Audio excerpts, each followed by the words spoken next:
Hi guys, என் பேர் சுதன். இன்னைக்கு நம்ம பார்க்க போகிறது நெட்வொர்க்கிங்கை பற்றி. நான் காஸ்டியூம் ஃபட்டிக்கில் நெட்வொர்க்கிங் கோர்ஸ் படிச்சிருக்கேன். நான் கற்றுக்கிட்டதை உங்களுக்கு கற்றுத் தரப்போகிறேன். இன்னைக்கு நம்ம என்ன பார்க்க போகிறோம்னா, வாட் இஸ் நெட்வொர்க்? நெட்வொர்க்னா என்ன? இப்போ குரூப் ஆஃப் கம்ப்யூட்டர்ஸ், இப்போ எப்படின்னா ஒரு காலேஜில் ஒரு 50 ஸ்டூடெண்ட்ஸ் இருக்காங்கன்னா 50 ஸ்டூடெண்ட்ஸும் இப்போ 50 ஸ்டூடெண்ட்ஸும் ஒரே டீமாக பண்ண முடியும். இல்லை அதை 2 டீமாக 25 மெம்பர்ஸ் 25 மெம்பர்ஸாக பண்ணலாம். இல்லைனா 5 டீமாக கூட பண்ணலாம், 10 மெம்பர்ஸாக. ஸோ அங்கே நான் டீமை பிரிக்கிறதா, டீம் ஃபார்ம் பண்ணுறதா இந்த இடத்துல நெட்வொர்க்குன்னு நம்ம சொல்ல போகிறோம்.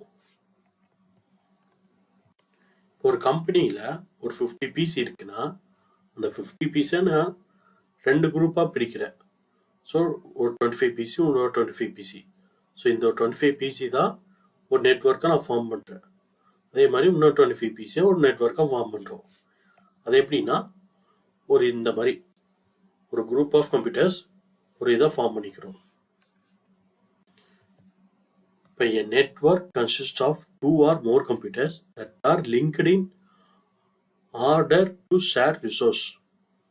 ஸோ இப்போ இங்கே என்னன்னு சொல்கிறாங்கன்னா, 2 இல்லை நிறைய கம்ப்யூட்டர்ஸ் பார்த்தீங்கன்னா ஒட்டுக்கா லிங்க் ஆகிருந்ததுன்னா அதெல்லாம் நம்ம டேட்டாவை ஷேர் பண்ணிக்கலாம்.